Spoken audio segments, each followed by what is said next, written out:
I was working full-time at Sears Roebuck, but I was expected to go to college, so I had to make some attempt at going to college. And, it was important to avoid the draft to be in college. So I was at Boston State College, which eventually became UMass Boston. And when I was a freshman, when I started, James Bond was very popular at the time. I didn't know what the fuck I wanted to do. So, I looked through all the majors, Latin American studies. I said, oh, this sounds like a James Bond thing.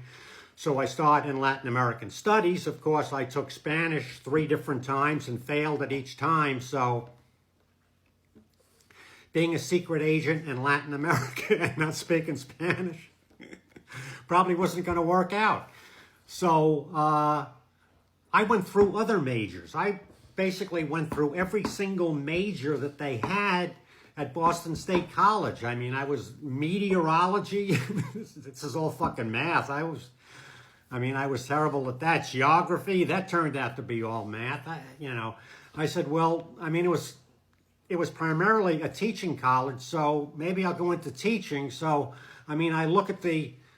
I said, but if you're going to be a secondary school, high school teacher, you have to major in, I didn't know any history. I was terrible in math. Major British writers. I couldn't teach English. I was kind of shit out of luck. The only thing I saw was like, well, maybe I could be a gym teacher. But then I look at that and kinesiology and all, it wasn't just doing push-ups and teaching people how to play volleyball.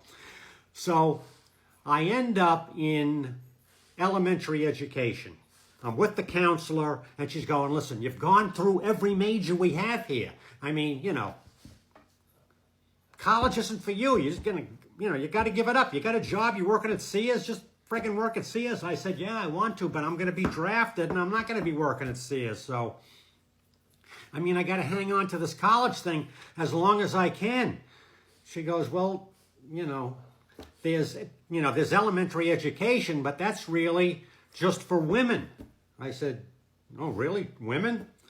And she goes, yeah. I said, are men precluded from being in this? Can I be in this? She goes, yeah, you can, if you want, but, you don't see yourself as an elementary school teacher. I said, no. I'm thinking, no fucking way, but, if it keeps me in this and I'm in class, So I signed up for elementary education and, it really wasn't, it was really not too bad. It was all women teaching the classes and all girls in the classes. I was like the only guy in this entire elementary education program. So whatever. This wasn't too bad. And, and at the meantime, I'm working at Sears. So I'm working at Sears full time. And this buddy of mine, Jerry, another Irish kid, he and I, we're working 40 or 50 hours a week at Sears. And I'm trying to sneak in these classes over at Boston State, but my heart was really at Sears. But I would say that Jerry and I went out probably 5 nights a week, drinking, trying to pick up people, having fun, partying. Now, of course, when I would go into school the next day, I had convinced a lot of the women teachers who, I was kind of like a mascot or something in these classes. I was the only guy in all these classes, so I had the women used to say, well, you come in here. Yeah, I said, yeah, I have a form of narcolepsy. And, I can't sleep at night. I have insomnia and all of that. So, that's why I'm in here and I'm sleeping most days. So, rather than being yelled at for sleeping in class, I got sympathy for being in class. Poor guy has narcolepsy, insomnia, whatever. So that kind of worked all right.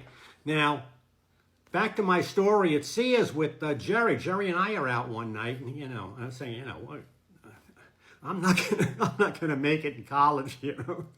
I mean, you know, if I got one more semester, if I pull one more semester out of my ass, I'm gonna be lucky. And you know, Jerry had never gone to college, so he was just waiting for his fucking number to come up, and you know, I mean, he was gonna be screwed. I mean, the only thing that he and I could think of was joining the reserves, but you know, this was in, you know, 66, 60, it was impossible, absolutely impossible to get into the reserves. So, you know, I mean, he and I had this dream of the reserve, you know, I mean, you know, but this wasn't going to happen. So, like one night, like a month later, he and I are out, we're having a few beers, and, you know, Jerry says, you know, I think we might have an in the reserves. I said, what do you mean you might? He said, listen, my sister's husband's father is an administrator, I don't know, a fucking sergeant or whatever they call him, in this reserve unit at the Boston Army base. And it, you know, this reserve unit. So, I mean, I get all excited. I said, yeah, fucking you and I got to go over there and fucking talk to this guy and see what's up. So he goes, all right, you know, I mean, I'll talk to my sister and see if I can set, you know. So she sets this thing up for Jerry and I to meet Sergeant Peltz at the fucking Boston Army base. So Jerry and I go over there, go in. I mean, the Boston Army base is fucking huge, and I guess on weekends there's all kinds of activity with the reserve units and everything, but during the week it's a fucking ghost town. There's fucking nobody there. So we're like looking all over for, where's this fucking Peltz? So we finally find him. He's got this office, and the fucking office is like a complete fucking shambles. I mean, you know, everything is all over the place. His desk is all a fucking mess. So, you know, we introduce ourselves. I am Bill Fitzpatrick, you know, Jerry Morrissey here. Okay, Jerry, hey, how you doing, Jerry? Oh, yeah, your sister's a great thing for my son, you know, blah, blah, blah, all this bullshit. So it becomes very apparent to Jerry and I, we're looking at each other's fucking Peltz. I mean, he reeked of booze. So, I mean, you know, I said, well, you know, maybe this is our in or something. So we're talking to Peltz, and, you know, and he goes, well, there's really no openings. I wish I could give you two guys some glimmer of hope, but there's really nothing. He said, my unit here, I had to cap the waiting list at 300. I got 300 names on the list. I take 1 or 2 names a month off of the list, and these people get in. Everybody else is waiting. So Jerry says, well, we want to be on the fucking list anyway. So Peltz goes, you know, I cut the list off at 300, you know, so Jerry says, what's the fucking difference? You know, make us 301 and 302. So Peltz gives us the forms, and we fill them out, and he says, you know, I mean, I really wish I could help you guys, you know, but there's really nothing that I can do. I said, you know, so we're going, well, all right. So Jerry and I leave, and we're going, you know, this guy's a fucking tosspot. Tosspot is an Irish term for a drunk.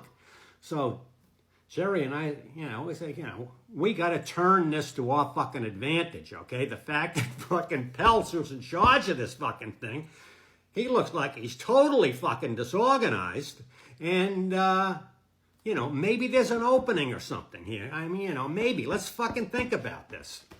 So, part 2, or let's call this part B. This will be 7A, and then we'll have 7B, the second part of our dealing with the wonderful Sergeant Peltz.